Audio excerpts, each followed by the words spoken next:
Welcome to the Soul of Innovation podcast. I am Thomas Anglero, and I am trying to get these thoughts out of my head, to put it and format them in a way that you would understand what I am feeling, and it is sometimes so hard to do that. The thoughts in my head are, I met two friends, and they're becoming better and better friends over the years. And that's how friendship works, right? And they both told me about what happened to them in 2021. To the outside world, everybody thought they had a great year. But as friends, real friends, they told me what happened. Both of them almost lost their business. Both of them had to sell private stuff. Both of them had to go to their wives, and then their wives had to sell their jewelry to pay the bills, to survive 2021. They had to grind, man. They had to go at that deep place where you see that you're going to lose everything. Your family's going to be out on the street. Have you ever been in that situation? Have you ever been in that situation that you and your family are about to be on the street? If you haven't, you're lucky. If you have, there's no more of a painful feeling, at least from a man's point of view, of being not able to take care of your family. From a woman's point of view, women want to make sure that the nest is taken care of. There is no nest. It is a horrible feeling for everybody. And both my friends in 2021, they tasted that. And they saw that. And they fixed it. Now, when I talked to them a few days ago, and they said for 2022, everything is fine. They have backup plans. They have built-in things that these things will not happen again. And I spoke to them, and as they spoke to me, I saw wisdom. I saw confidence, but I also saw humbleness. And I also saw someone who's awake. I share with you these stories because I envy them, and I feel sorry for them, not in a negative way, but I'm so sorry that they had to go through that. I've been through that many times. But to see people who have wonderful lives and then have to taste that taste or see that picture of that, I am about to live on the street, that hurts me. But that they made it out the other side, I am so happy for them. The point of this story for you is during 2021, or during any part of your life, have you invested in you? Have you grinded through what you needed to do to get awoke? I hear this expression all the time, awoke. Are you awake? Do you understand what the challenge is in front of you? Do you understand what life really is about? Do you understand what love is all about? Do you understand what friendship is all about? Or do you just go through the motions? I love talking to these two guys, because we were real friends. One of them, who I don't talk to enough, but whenever we talk, man, we sat down for 2.5 hours. We couldn't leave each other alone. It was the most wonderful thing. We were like family. The talks were so deep. Late last night, he sent me a message, sending me love, saying it was wonderful to talk to me. Out of nowhere. Real friends. Have you connected? Do you know who you are? Can you have those conversations? Are you ready for what's ahead of you?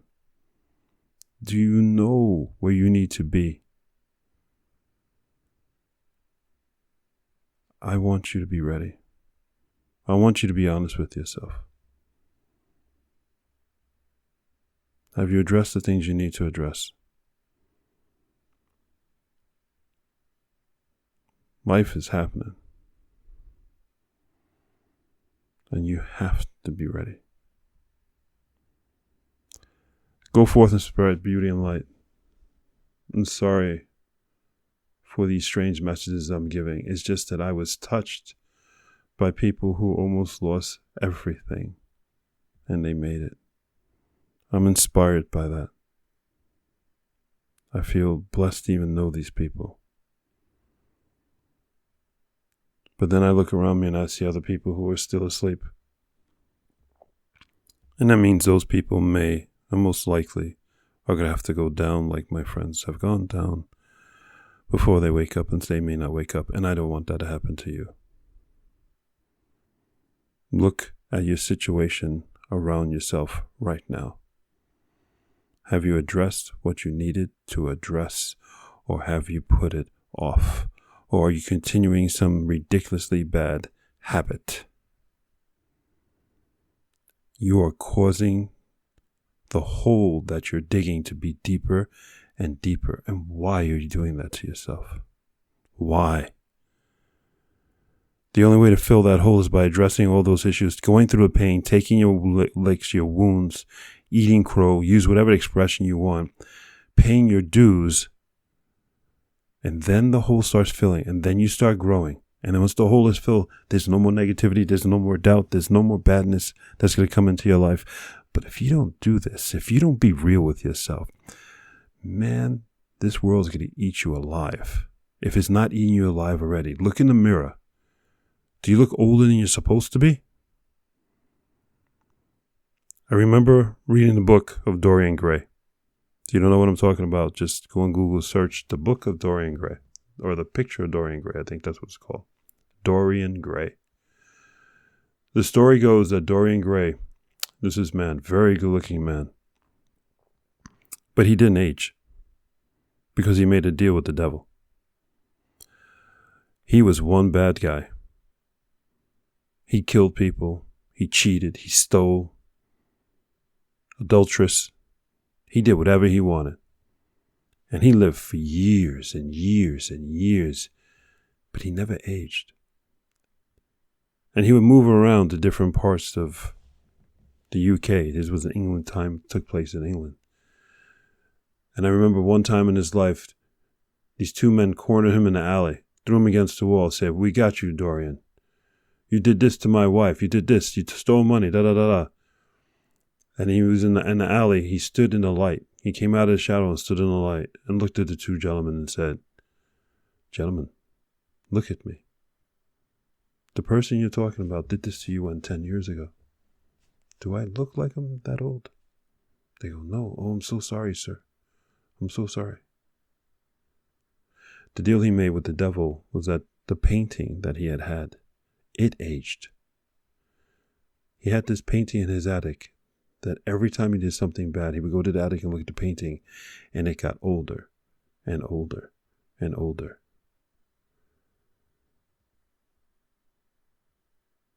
He would look at that painting all the time and see who he really was. It was a painful reminder of who he really was. The world saw one thing. He knew who he was in his painting because it saw him for who he was. Look in the mirror. We don't have a Dorian Gray painting that could absorb all our years. When you look in your mirror, look in your own eyes, look at your face, look at your posture. Look in your eyes. We can't hide from who we are and what we've done and what we've not done, what we've avoided. Who are you? Look at you. Invest in you. Address those things that are most painful. Address those things that make you the most happy. And make sure you don't turn into a Dorian Gray. I love you. Messages like this are only to wake you up. It is hard, but it's worth it. It is hard,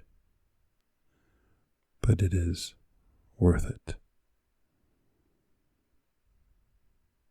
Take care of yourself. I love you. This is Thomas Sinclair. Until next time. Thank you for listening to that episode. If you want to contact me, you can contact me on my website at englero.com. And you can also subscribe to the newsletter. Or you can find me anywhere on social media with Facebook, YouTube, Instagram, and Twitter. Thank you so much, and I hope to hear from you very soon.